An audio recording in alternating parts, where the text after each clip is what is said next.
харилцаа холбоонд нэгтгэж авч үзэхээр одоо анхны зохицуулалт орж ирж байгаа юм байна. Энэ нэг талаар чухал та үйл хөдлөхөрөнгийн эзний хувьд маш чухал. За гэхдээ ямар асуудал үүсдэг вэ гэвэл жишээлбэл түрээсийн харилцаан дээр их асуудлууд үүсдэг л дээ. За үйл хөдлөхөрөнгийн эзний түрээсээр хязгааргүй мүлжих эрхийг тодорхой хэмжээгээр хязгаарлах гарц бол энд ганц гарц нь газар байна гэж ингэж харагдаад байгаа юм л да. Жишээлбэл юу чинь нэхэр одоо газар огт хувьчлагдаагүй хувийн газар гэж бол байхгүй байгаа шүү дээ одоохондоо. За бүгдээрээ төрийн өмч байгаа. За тодорхой нэг багахан төлбөр төлөөд улсад төлөөд бараг объект барихгүйгээр одоо хязгааргүй түрээсэлж ашиг олж байгаа, олон жил ашиг олж байгаа юм жишээнүүд байна л да. Тухайлбал газар байна, захууд байна. Тэгэхээр энэ газрын харилцаа өөрөө үйл хөдлөхөрөнгийн харилцаатай салшгүй холбоотой. Ёстой нөгөө одоо Маркс руугаа л орохгүй бол энэ юмыг ингэж нэг хэлбэрхэн шийдэж болмооргүй санагдаад байгаа юм. Тэгээ би энэ дээр жоохон эмзэглээд энд юу байгаа болоо гэж жоохон болгоомжлоод байна л да. Үйл хөдлөхөрөнгийн эзэн тодорхой насжилттай одоо 100 жил, дор хаяжныг 70-80 жилийн насжилттай үйл хөдлөхөрөнг газар дээр барьлаа. Газраа өмчилж авлаа. За ингээд одоо ямар ч одоо хязгааргүй энэ түрээсийн харилцаа жинхэнэ одоо эзний эрхэл энд үүсэж байгаа юм л да. Зүгээр энийг хязгаарлах болцоо ганц газар байсныг энэ хуулиар боомлж бид нар жоохон буруу юм хийх гэж байгаа юм биш үстэй гэдэг болгоомжл надад төрөөд байгаа. Энэ дээр одоо та нар юу бодсон бэ? Энтлийг тооцсон уу гэж нэгдүгээр асууя. За 13-7 байна. Анх удаа үйл хөдлөхөрөнг бүртгэхдээ жишээлбэл одоо ирээдүйд өмчлөх хэрэг үүсэх гэрээ хилцэл хийгдсэн бол захиалагч тус бүрийн оруулсан хөрөнгийн хэмжээг харгалзах ийм заалт байна л да. Тэгэхээр энэ бол зүгээр орон сууцны захиалгаар ерөнхийдөө ойлгогдож байгаа. Орон сууц захиалсан бол тодорхой хөрөнгийн урьдчилгаа төлчөөд ингэсэн бол одоо эрх үүсгэнэ гэж. За гэтэл энд хүний үйл хөдлөхөрөнгийг олон жилээр түрээслээд тодорхой үнцэн бий болгоцсон байна л да. За жишээлбэл одоо Мишель Экспогоор авч болж ин зүгээр л нэг юу ч биш байсан, хинж тоохгүй, хинж тэнд зорж очихгүй байсан объектыг нөгөө түрээслэгчид олон жил эрсдэл хийгээд үнцийг нь оруулаад тодорхой үнцэнтэй болгосон энэ түрээслэгчдийн харилцаа энд хамаарах бол байна 13-7-д. Энийг хэрвээ би бас нөгөө түрээсийн хууль санаачлахад нэлээд судалгаа хийгээд хуулийн төсөл бичиж явж байгаа учраас энтэй нарийн нэг толбогдно гэж бодож энэ нарийн залтуудыг харж асуугаад байгааг бас та нар ойлгоорой. За дээрэс нь түрээсийн эрх тодорхой бүртгэлтэй байна гэдэг нь түрүүн Баасан хөгшөний асуултанд их тодорхой ойлгомжтой хариулсангүй л дээ. Энэ бол энэ түрээсийн эрх тодорхой хамгаалалт бий болгож байгаа нэг агуулга байна уу гэж би гордож байгаа. Одоо бол түрээслүүлэгчийн хоорондын харьцаанд түрээслэгч ямар ч эрх байхгүй л дээ. Түрээслүүлэгч давуу эрхтэй. Маргааш би энэ үйл хөдлөхөрөнгийн эзэнд үйл хөдлөхөрөнгийг хүлээлгэж өгөөд гарч болно. Тэгэхээр энд бол аль нэгнийх нь хүсэлтээр энэ эрхийг нь бүртгэж болохоор заасан байна. Тэгэхээр энэ бол нөгөө талдаа түрээслүүлэгчийн эрхийг ямар нэгэн хэмжээгээр баталгаажуулж байна. Тэрний эрхийг нөгөө үйл хөдлөхөрөнгийн эзнээс ямар нэгэн байдлаар хамгаалагдж байгаа харилцаа гэж ойлгож болох уу? Би одоо ойлгомжтой тавьж чадж байна уу? Нөгөө түрээс дээрээ илүү төвлөрөөд ингэж яагаад байгаа юм. За хэрвээ ойлголтгүй хариултаас үүдээ дараа нь тодруулъя гэж бодож байна. За дээрэс нь нэг асуулт асуучих. Гэр ороллын оршин суугчид газраа үйл хөдлөхөрөнгөд бүртгүүлэх боломжгүй, газрын гэрчлэгийг авах боломжгүй. Энэ гомдол одоо бүр тасрахгүй маа. Тэгэхээр түрүүн ч бас хүмүүс зарим нэгэн тоо баримт хэллээ. Дийлэнх хэсэг нь бүртгүүлээгүй байдгаа гэж. Энийг бүртгүүлжүүлэх ямар болцоо гарч хариулах юм.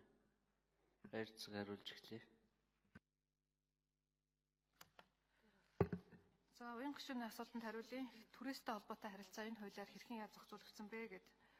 За энэ бүртгэлийн хуулиар, эд хөрөнгийн эрхийн бүртгэлийн хуулиар түрүүний бас гишүүний асуултанд хариулж исэн бүртгэлийн эрхийг бүртгэж баталгаажуулж байгаа маа гэдэг. Үүн дотор түрээсийн эрхийг бүртгэснээрээ тэр түрээслүүлэгчийн эрхийг баталгаажуулж байгаа.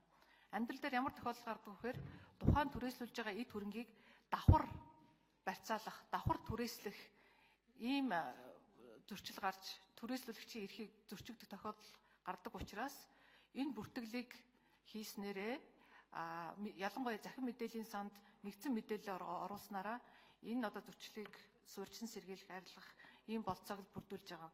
Тэгэхээр тэрхүү түрээслүүлж байгаа эд хөрөнгөө бүртгүүлснээрээ тэр түрээсийнхаа эрхийг баталгаажуулж байгаа гэсэн хуулийн гол концепц байгаа даа. Яг түрээстэй холбоотой суурь одоо таны хэлээд байгаа түрээсийн гэрээ, маргаан, ялангуяа түрээсээс хойно тэр эд өгөөж нэмэгдэж байгаа, үн цэн нэмэгдээд байгаа тэр зохицуулт маань иргэний хуулийн 318 дугаар зүйлээрээ түрээсгээд 27 дугаар бүлэг бүхэл бүтэн бүлэг байдаг.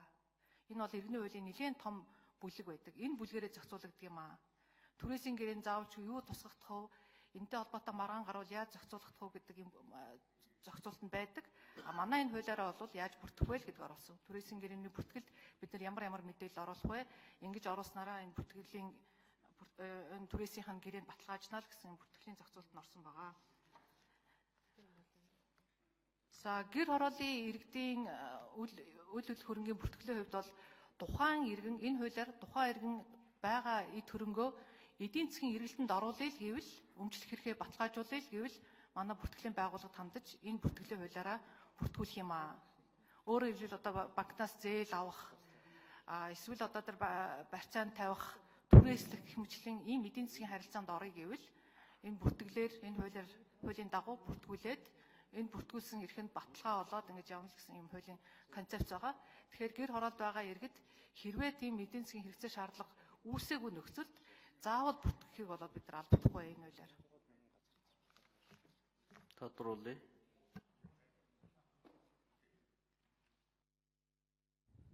Миний саяны асуугаад байгаа иргэний хуулиар зохицуулаагүй байгаа юм л да. Өөрөөр хэлбэл яг энэ зохицуулалт бол түрээслэгч үл хөдлөх хөрөнгийн эзний талаас эрхийг нь хамгаалсан зохицуулалт болж харагдаад байгаа. Түрээсийн гэрээ байгуулсан олон жилийн туршид гэрээ байгуулсан тэр түрээсэлж байгаа хүний хувьд тэр лангуугийн тэр үл хөдлөх хөрөнгийн түрээсэлж байгаа хүний хувьд энэ эрх чинь ямар нэгэн баталгаа болж чадах уу гэж асуугаад байгаа юм л да. Энэ чинь бол эрхийн баталгаажуулах гэж байгаа хууль гэж ойлгоод байгаа шүү дээ. Тэгэхээр яадаг вэ гэхээр өөрөөр хэлбэл түрээслэгч гів гэнтхэн нөгөө үл хөдлөх хөрөнгийн эзэн маань маргааш ирээд за уучлаарай би одоо дараагийн хүнд лангуугаа өгнө чи одоо маргааш гар гих энэ одоо төрөмгийллээс хамгаалт болж чадах уу гэж ингэж асуугаад байгаа юм л да. Хоёрдугаар тийм төрийн өмчийн хооронд бүртгэлтэй байсныг улсын бүртгэлд нэг мөс нэгтгэгдэх юм байна гэж ойлголоо. Тэгээд ингэснээр төрийн өмчийн бүртгэдэг байгууллагын харилцаанд одоо тэр ямар нэг өөрчлөлт орно гэсэн үг биш байх тийм. Төрлөж үсэд.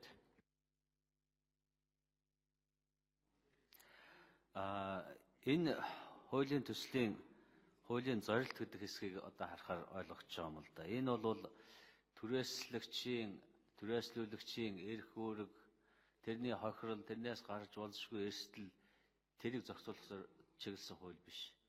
Ерөөсөө л энэ таны өмч мөн үү, таны газар мөн үү, та энийг түрээслэх эрхтэй юу, танд ийм эрх байгаа юу гэдгийг баталгаажуулж өгч байгаа. Энэ баталгаажсан эрхтэй хүнтэй харьцаж үйлчилгээ авах гэж байгаа хүн энэ хүн үнэхээр ийм хөрөнгөтэй юм уу, ийм эрхтэй юм уу гэдгийг лавлгаа эндээс авч харна. Бусад тэр одоо эрсдлүүд бол өөр хуулиар зохицуулагдах ёстой. Энэ хуулийн зохицуулах боломж байхгүй хуулийн хязгаар. Баярсагын шүү асуух уу?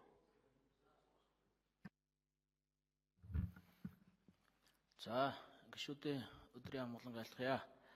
За, энэ